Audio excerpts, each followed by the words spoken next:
Councillor Izzy Knowles.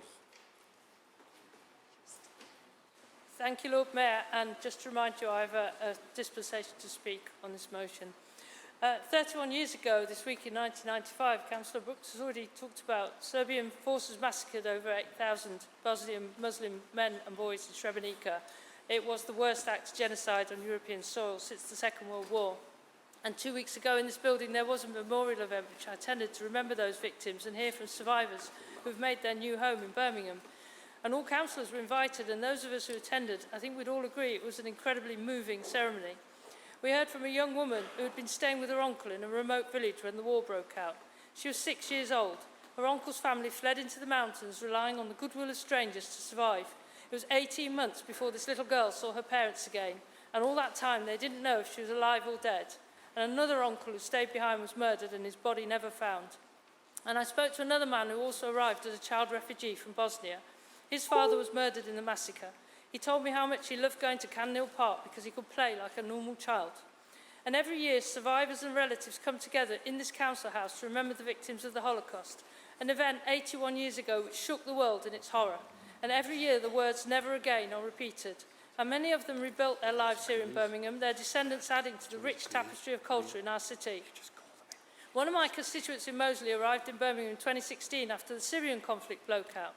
He now runs 2 successful businesses. And we remember the chaotic scenes in 2021 when the US pulled out of Afghanistan.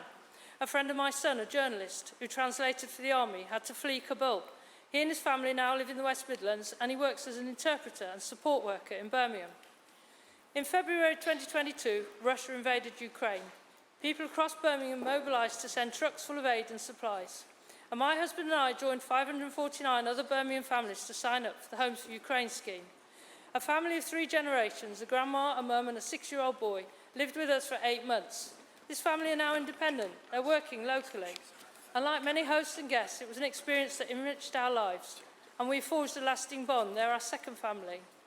And why am I telling you all of this? Because all these people arrived here as refugees. None of them came by choice. They came by necessity. None of the support they were given was at the cost of Birmingham residents. And all of them are now successfully contributing to the local Birmingham economy. They're all Brummies now.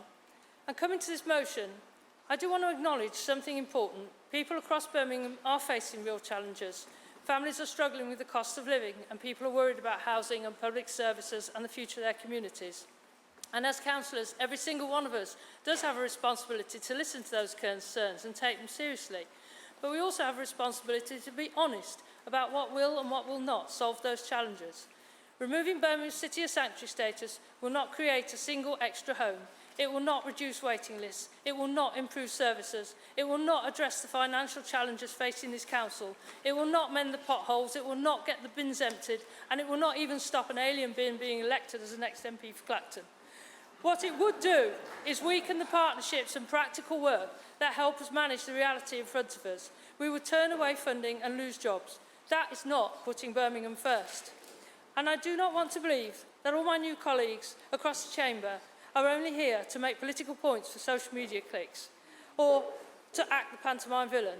I want to believe that some of you really care about all your constituents and genuinely are here to try to make a difference to the lives of all Birmingham residents, current and future. Good leadership brings people together rather than divides them. So I urge everyone across this chamber to look at the facts, examine the evidence, talk to people involved. But today, look into your hearts and vote against this motion. Thank you.